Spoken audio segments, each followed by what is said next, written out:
Hola, ¿cómo están? Esta es una clase audiovisual, un comentario por este medio, en apoyo a las clases presenciales y que se suman a otras clases que hemos subido en el campo. Vamos a hacer un breve repaso para luego adentrarnos en el tema específico que motiva este video. Habíamos visto la definición de ciencia, más o menos su recorrido, cuáles son sus características principales. Y habíamos llegado a una definición que se relaciona con un conocimiento producto de un saber fundado, metódico, sistematizado, que diferenciábamos, o que algunos autores diferencian del sentido común, pero advertíamos que también se puede hacer una crítica y entender a la ciencia como una forma de creencia. Pero en todo caso, la forma de creencia de la ciencia tiene unas reglas, unos protocolos que la diferencian de otros tipos de conocimiento. Entonces veíamos que lo importante era un camino reflexivo, la coherencia lógica de los enunciados y la verificación empírica. Y esto tenía que ver con el sentido de ciencia moderno que encuentra en la razón y la posibilidad de tener un vínculo observacional sus fundamentos. Habíamos también hecho mención a las ciencias sociales, eh, y ahí habíamos destacado algunos autores, cómo surge, cómo surgen en el siglo XIX a medida que se independizan de la reflexión filosófica. Y habíamos hecho mención a uno de los padres de la sociología, que es Durkheim, que propuso una fórmula de tratar a los hechos sociales como cosas. Y esto tenía que ver con una estrategia en el marco del imperio del positivismo y las ciencias naturales como modelo de ciencia para legitimar a las ciencias sociales dentro de ese conjunto de saberes. Los hechos sociales como cosas quiere decir que objetivamos. ¿Qué decía? ¿Qué quería decir? Objetivar era convertir en objeto. También con otros autores habíamos visto que la ciencia tiene más de objetivación que de objetivo. Pero en todo caso, ¿qué podemos rescatar de esa experiencia, de esos pensadores clásicos?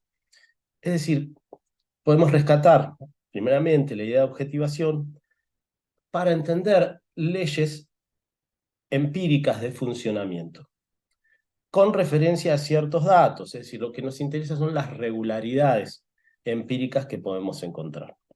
Es decir, eh, que no toma conciencia individual como objeto ciertas clases de fenómenos, pero nosotros asumimos dentro de datos que pueden ser estadísticos relativos a conjuntos sociales, como puede ser la clase, las instituciones, los grupos sociales. Entonces, habíamos planteado, las ciencias sociales tienen una relación particular con su objeto, tanto es así que algunos autores le llaman relación sujeto-sujeto. ¿Sí? Habíamos visto la noción de causalidad y la de ley y la dificultad de establecer leyes universales en las ciencias sociales, pero podíamos entender dentro de un marco lógico qué quería decir una ley o regla general. No lo pudimos comentar la clase pasada, pero lo vamos a comentar un poquito ahora, la idea de fabricación del conocimiento.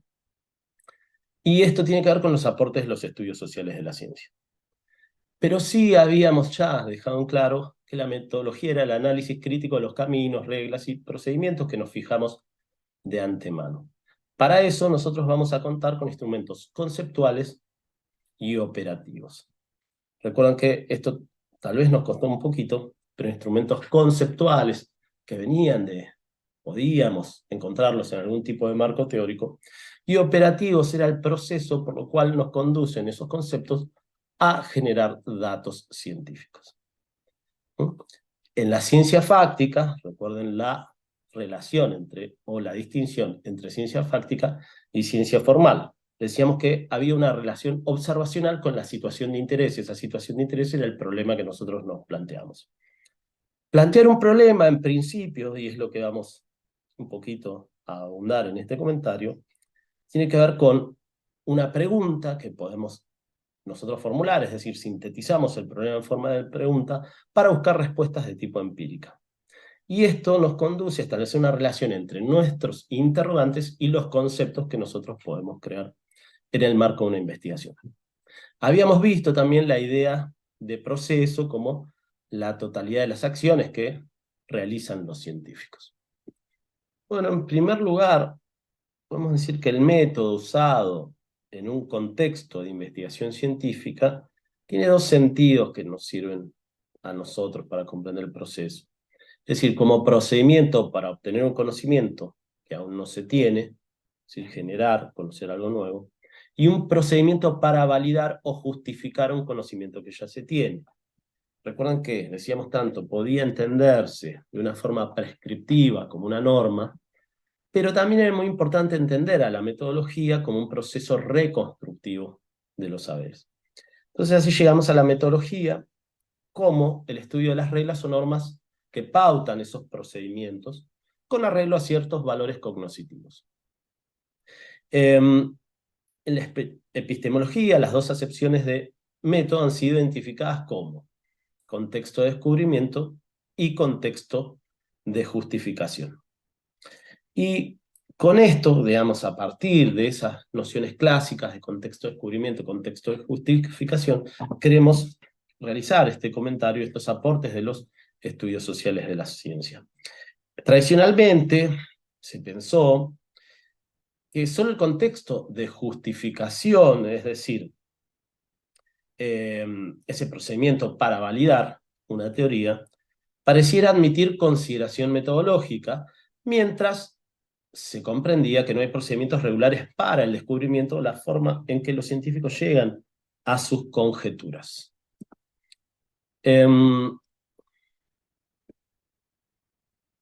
Bien, así, dada cierta idea, la ciencia pretende validarse alegando razones conforme a normas lógicas, ¿no? Desde un punto de vista de del contexto de justificación.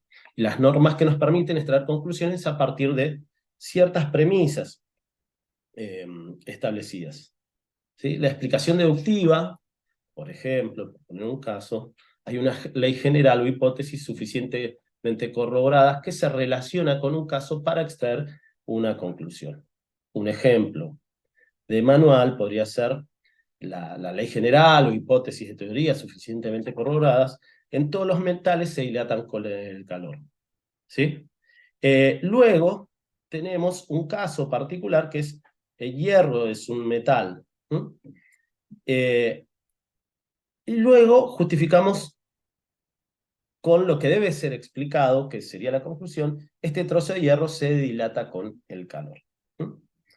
O en términos, si se quiere, más cercanos a ustedes, la ley podría ser el aumento del precio de un bien disminuye su demanda. Entonces podríamos decir que la prepaga me refiero a la prepaga de salud, es un bien.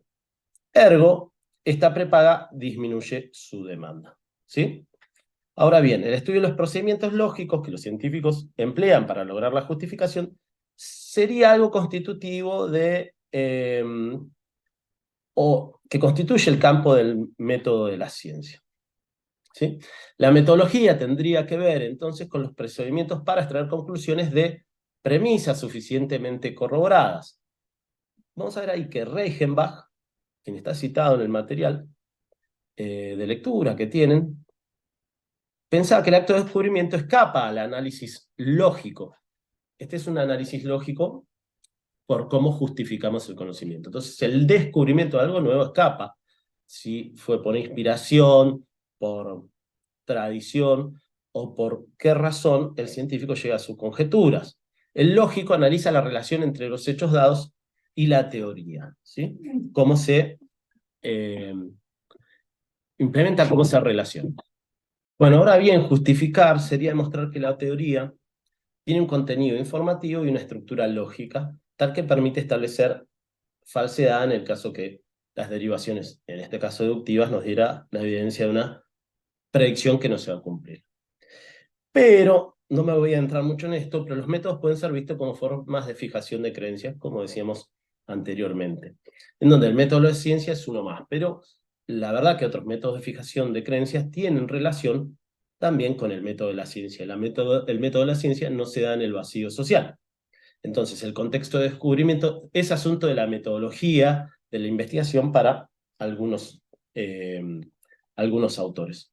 Entonces, las capacidades, la forma en que se mueven las comunidades disciplinarias, las normas que imperan en una matriz disciplinaria, cómo se constituye una epísteme en un momento determinado, cuáles son las condiciones de posibilidad de un discurso, de qué forma se da el modelado del objeto de estudio, pueden ser parte de indagación metodológica.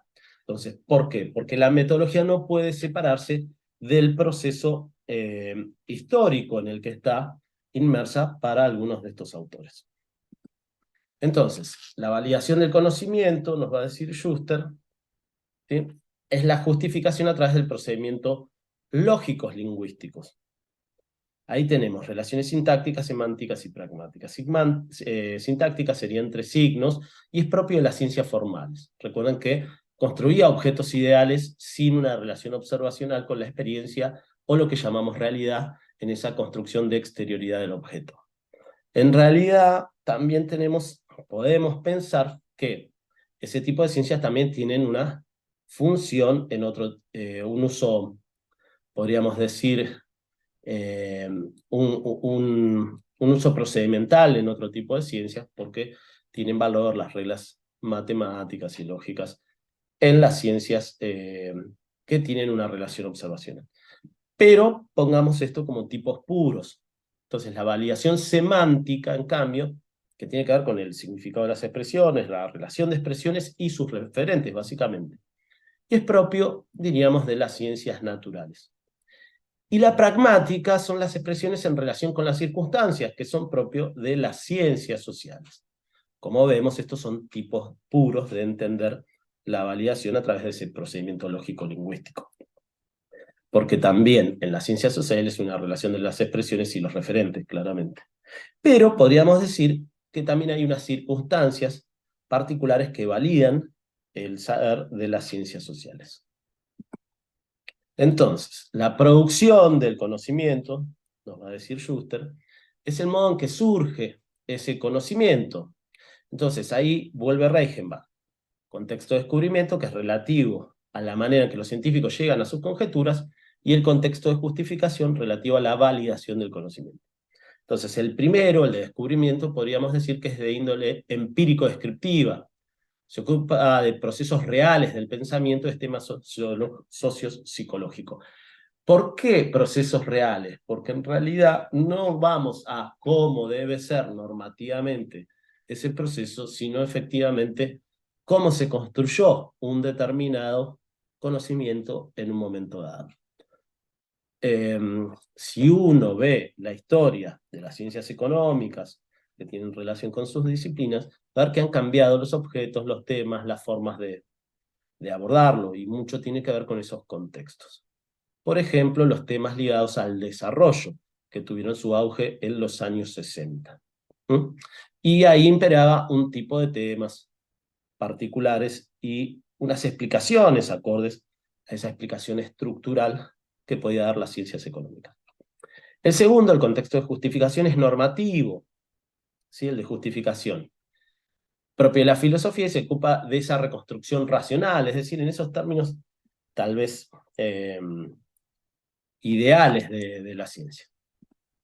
Entonces, para los justificacionistas, ¿sí?, la determinación de la verdad y falsedad es un asunto propio de la ciencia descontextualizada. No nos importa ahí, o no les importa a ellos, el contexto. Y la sociología de la ciencia va a quedar restringida a una sociología del error por causas espurias. ¿Qué quiero decir con eso? La sociología del error se refiere, por ejemplo, a que los errores en la ciencia se explicaban o trataron de explicarse por esas causas sociológicas, mientras que los, entre comillas, aciertos científicos por la justificación racional del conocimiento. Ejemplo, la ciencia del nazismo. Bueno, los errores ahí de la ciencia nazi podrían explicarse por un contexto de desmesura, las apetencias expansionistas del nazismo, la irracionalidad, en fin. Pero en cambio los aciertos. Pero en realidad esto podemos ver que no tiene ningún sentido epistemológico, porque no podemos relegar si puede ser explicado el error por causas de la sociología que tienen que ver con la sociología de la ciencia, también la sociología de la ciencia, tiene algo que decir sobre el acierto, seguramente. Lo mismo para los justificacionistas, pero en sentido inverso. A ver, y esto tiene que ver con corrientes más recientes, como la Escuela de Edimburgo, que propugnaba por un programa fuerte de la sociología del conocimiento, es decir, una sociología del conocimiento simétrica que pudiera explicar tanto el error como el acierto. Así postulan la viabilidad de la sociología para explicar la verdad y falsedad establecida en un contexto de justificación. Postulan la idea de una ciencia contextualizada. Entonces se puede considerar a la producción, como veíamos, separada de la validación, pero en este caso, como unidades entrelazadas. Acá puse Kuhn versus Popper, que tiene que ver con algún debate que puede establecerse entre los autores. Pero para Kuhn, digamos por caso, para quien la creencia de una comunidad científica tiene mucho que ver con la forma de construcción de la matriz disciplinaria en un momento dado, que nos da un repertorio de temas, herramientas, metodologías, técnicas, en fin. Y entonces hay unas causas sociológicas por la forma en que esa comunidad científica se va a agrupar y va a tener fe, de alguna manera, aunque parezca contradictorio, en los logros de esa ciencia. Como vemos, la sociología del conocimiento entonces puede cumplir un papel relevante en ese campo de la justificación. Otros textos que tenían ustedes por ahí, había cuestiones relevantes como la distancia entre ciencia y realidad, es decir, que la ciencia no es una fotocopia de la realidad, no es una construcción, esta idea de objetivar más que de objetivo, ¿no? Que los conceptos son trabajosamente creados y que deben permitirnos producir datos. ¿Cuál es el lugar de las instituciones científicas y cómo el conocimiento es fabricado de alguna manera? Y la ciencia como un producto eminentemente social. Bourdieu va a decir que el hecho podemos entenderlo como un objeto problema, se conquista, se construye y se comprueba. Es decir, que no nos topamos con los hechos científicos por ahí. Esto ya lo hemos dicho bastante en clase. No nos es dado. Entonces el método no puede ser estudiado en forma separada de las investigaciones que va a guiar. Recuerden que el método era lo que guiaba esa investigación, ese camino. Entonces no hay una separación entre método y práctica efectivamente realizada. ¿Sí? No, tiene que permitir esto a dar lugar a una reflexión epistemológica de la práctica científica o una reflexión epistemológica de la metodología. Y esta reflexión va a tener una función en un concepto que toma Bourdieu de Bachelard, que es vigilancia epistemológica. Examinar la práctica científica para detectar errores en un proceso de rectificación permanente. Esto es para evitar los automatismos metodológicos o en la aplicación de técnicas o la ciencia como simple aplicación de técnicas particulares. Entonces, también la ciencia de esta manera, en esa idea de reflexividad que está dando vueltas, produce una ruptura de lo real en tanto sentido común. Habíamos dicho que era el sentido común. Bueno, lo planteamos a grosso modo, pero digamos, una cristalización de verdades en un momento dado desde ciertos lugares de poder, o que pueden tener que ver con la traición, con ciertas formas de poder social, en fin. Entonces, la ciencia tiene la obligación de romper ese sentido común cuando, o preguntarse por lo establecido tal como es, si es de esa forma, como nos dicen que es. Entonces, construye sus problemas preguntándose por lo establecido como verdad. Y acá está esa idea de ruptura de transparencia de lo real. Entonces esto tiene que ver con la ilusión que sostiene que no se necesita un camino reflexivo para construir problemas y producir datos, cuando justamente este curso se trata de ver cómo es ese camino reflexivo para construir problemas y producir datos. La sociología del conocimiento va a ser así aliada a la vigilancia epistemológica. Y esto nos permite someter una verdad científica bajo un análisis de las condiciones sociales en las cuales se va a producir. Entonces, en esta idea burdiana va a resultar vano separar las determinaciones sociales de las puramente científicas, o en otros términos, del análisis interno de la ciencia, del análisis externo. Bueno, está mal escrito acá en el Power. Entonces, no se mide la distancia que tiene un procedimiento con la correcta aplicación del método científico, como veíamos en las visiones clásicas de método. No se trata de eso. Nos vamos a preguntar por la autonomía de las ciencias sociales y su relación con otras prácticas sociales en un momento dado. Bueno, llegamos por último al punto al que queríamos llegar, el diseño de la investigación. El esfuerzo que manda llevar a cabo una investigación,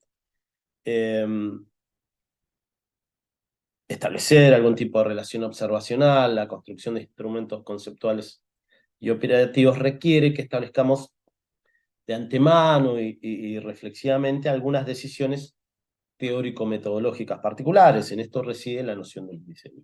Veamos que la investigación es ese proceso que involucra decisiones y prácticas, por las cuales conocemos alguna situación de interés, alguna situación problemática. Pero la constitución misma de esa situación problemática o situación de interés es parte de las decisiones que tomamos para construir un problema. Entonces, el problema que requiere un tipo de respuesta empírica. Podemos entender al diseño como el conjunto de decisiones teórico-metodológicas que harán posible la investigación. Otras nociones que estuvimos viendo es la de proceso, proyecto y plan. Proceso, recuerden, que era la totalidad de las acciones que realicen los científicos. El proyecto va a incluir, además de un diseño, cuestiones de control institucional de la investigación. Y el plan es el bosquejo del diseño, podríamos decir. De hecho, para el segundo parcial, ustedes tienen que hacer el plan de un diseño metodológico. La metodología es un ámbito, podemos decir, de tensión entre los postulados teórico-epistemológicos y las técnicas de investigación. ¿Por qué en tensión? Va a tratar la metodología de coordinar, digamos, estas tensiones o estos dos polos que podemos decir. Por eso es la mediación entre conceptos y datos. A ver, si la aguja de la balanza, por decirlo de alguna manera, se inclina hacia la especulación filosófica, hacia los conceptos, va a faltar justamente esa relación observacional. Pero si se inclina hacia los datos, va a terminar siendo pura técnica que nos haga perder el control sobre la construcción del conocimiento y en contra de esta idea de vigilancia epistemológica de la que estábamos hablando.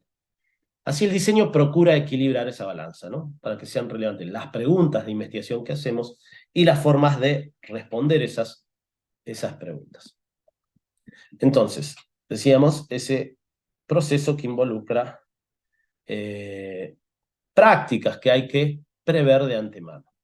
Esas prácticas pueden ser variadas, buscar bibliografía, fichar textos, todas las cuestiones que hacen los científicos, discutir perspectivas teóricas, formular preguntas, construir instrumentos de recolección de datos, realizar observaciones, escribir paper. Bueno, las vamos a ordenar, o estuvimos viendo cómo ordenábamos todas estas acciones, estas prácticas, en la idea de proceso. ¿Sí? Que lo veíamos de una forma un tanto lineal, consecutiva, aunque aclarábamos que no siempre se da así, hay una posibilidad de volver. Y sobre todo en las investigaciones no estándar, las investigaciones de carácter cualitativo, que hay una relación de interacción entre las distintas fases del proceso de investigación. Entonces, todas las prácticas tienen un carácter instrumental en relación al objetivo que nosotros nos planteamos, al objetivo principal. Y son decisiones que tomamos de antemano. Entonces, Piovani, así, va a destacar núcleos decisionales de toda investigación social empírica, que agrupan toda la serie de decisiones y prácticas con las que nos enfrentamos a la hora de producir ciencia. Así tenemos una anticipación modélica abstracta de las decisiones. Eso es el diseño. Anticipación modélica y abstracta. Abstracta en principio porque todavía no la ejercimos. Y modélica es un modelado, una simplificación. Así va a decir Piovani que va a reconocer distintos tipos de decisiones. Esto es una representación, como dijimos, esquemática. En la cual se van a detallar esas decisiones necesarias para construir la investigación antes de tener contacto con la observación o el trabajo de campo. ¿Sí? Así Piovani, en quien nos estamos basando, decíamos, destaca en núcleos decisionales de toda investigación. Entonces tenemos decisiones relativas a la construcción del objeto y de selección, decisiones relativas a la elección y el trabajo de campo, relativas al análisis y la interpretación, escritura y comunicación. Van a ver en los textos de Piovani, bueno, distintas formas de agruparlo, pero básicamente podríamos decir que está ahí. En el primer grupo, la construcción del objeto y la selección, agrupamos prácticas como formulación de preguntas teóricas y empíricas, enunciación de los objetivos, respuestas tentativas al problema, definición de los conceptos teóricos claves, revisión de los antecedentes. Recuerden esto, las instancias de validación científica que veíamos con Samaja. La idea es básicamente la misma, pero este autor hace hincapié en la noción de decisión que tomamos antemano. Por eso tomamos a este autor y nos parece relevante.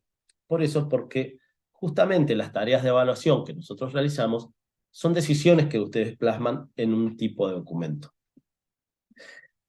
A ver, este núcleo, la construcción del objeto y la selección es el más importante, porque tiene una función rectora sobre todo el proceso posterior. Es decir, las decisiones que tomamos acá van a condicionar a las decisiones que luego vamos a tener que tomar en la operacionalización que hacemos de estas mismas. ¿Sí? Lo dije un poco trabalengua, pero nosotros tomamos decisiones acá importantes que tienen que ver qué queremos estudiar y cómo, básicamente. Pero las siguientes decisiones operacionalizan los conceptos y las decisiones que nosotros tomamos acá. La operacionalización, volvemos a esto, es el proceso por el cual hacemos operativamente investigable un tema. ¿Sí? Es decir, esas herramientas, esos procedimientos que nos llevan a la construcción de datos. Entonces, identificamos fenómenos empíricos en función de unidades de análisis determinadas, espacial temporalmente definidas. Y seleccionamos casos, sujetos, barrios, escuelas, documentos, lo que pudiera ser. Los casos son elegidos en el marco del problema al que le queremos dar respuesta. En este marco se van a desplegar las estrategias de recolección de datos que forman parte del siguiente núcleo decisional. El problema se hace operativo, entonces, cuando especificamos qué propiedades queremos analizar referidas a un objeto específico. Es decir, tenemos objetos y propiedades. Y esas propiedades las relacionamos de alguna manera. Por decirlo muy simplistamente.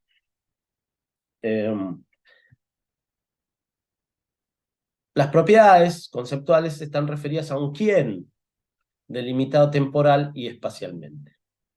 Las propiedades conceptuales se van a definir en el marco conceptual.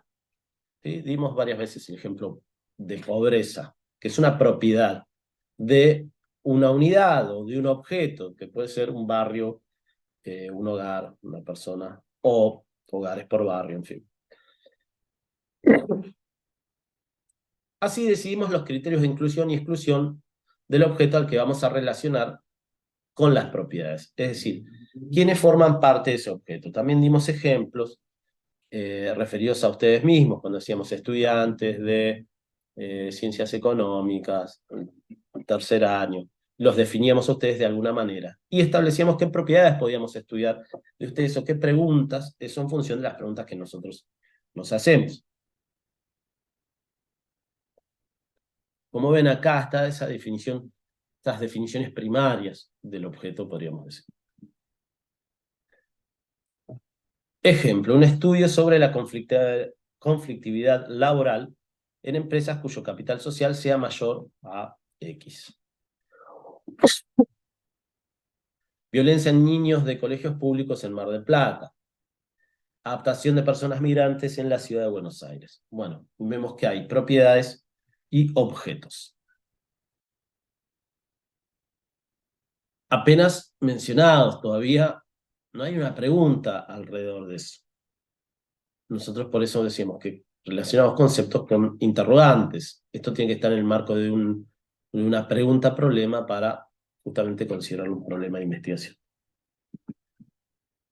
Las decisiones relativas a la recolección de datos y al trabajo de campo están orientadas, digamos, este núcleo está orientado a decidir sobre aspectos que tienen que ver con la producción de los datos que den cuenta de la situación que definimos anteriormente.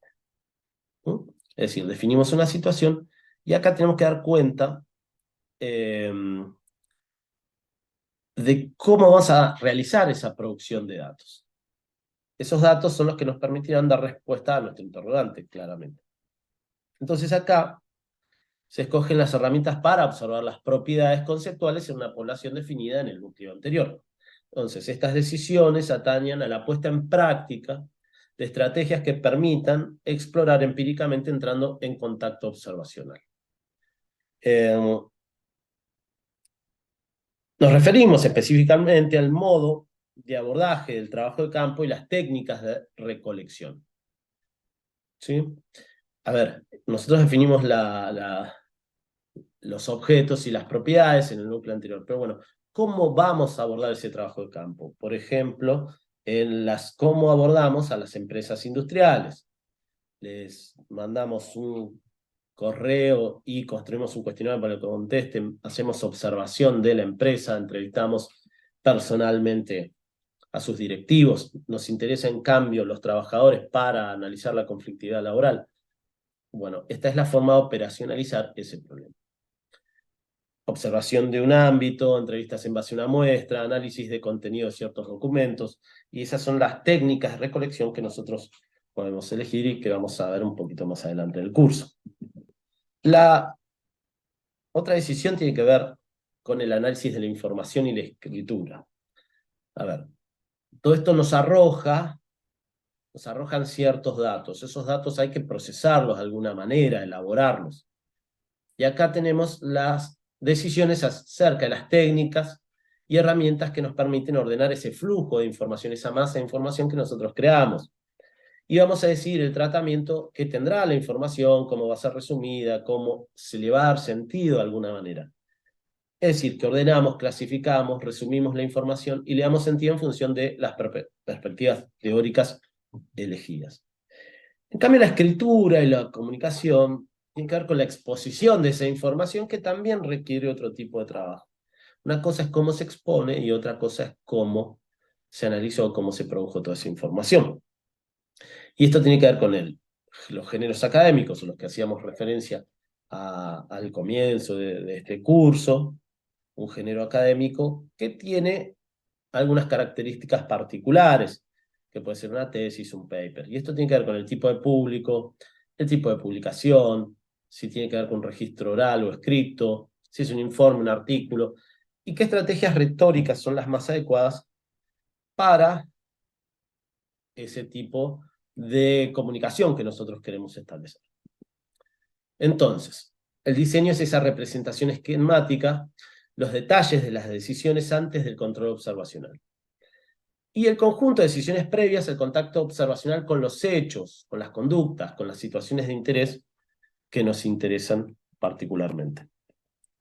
Decíamos que era esa anticipación modélica abstracta de esas decisiones, es una representación esquemática, y se detallan las decisiones antes del control observacional. Estoy haciendo una especie de resumen de lo que dije. Y se hace anticipadamente a ese trabajo de campo. Tenemos dos tipos de diseño, como dos polos podríamos decir, ¿no? Dos tipos ideales de diseño, un diseño estructurado y un diseño emergente. En el primer caso, vamos a ver que está todo planificado en el diseño estructurado. En investigaciones cuantitativas o estándar, se requieren diseños más estructurados, digamos. Exige que contemos de antemano con la selección e instrumentos concretos para el trabajo observacional. Es decir, se aíslan analíticamente los distintos aspectos del proceso de investigación. Como vamos a ver, en otro tipo de diseños no funciona de esta manera.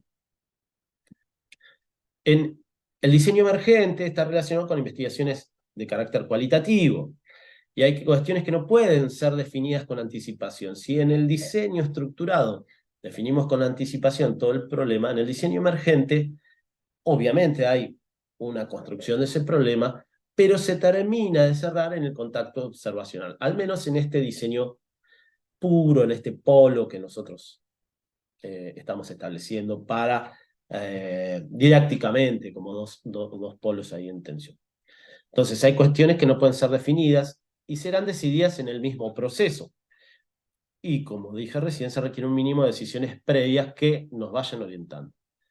Entonces acá no va a resultar fácil separar analíticamente las instancias de selección, de recolección y análisis, porque si nos interesa una situación dada, ahora vamos a ejemplificar, tal vez cómo funcionan ciertas organizaciones sociales, hay instancias de selección y de recolección que las vamos a decidir en el contacto con esas organizaciones.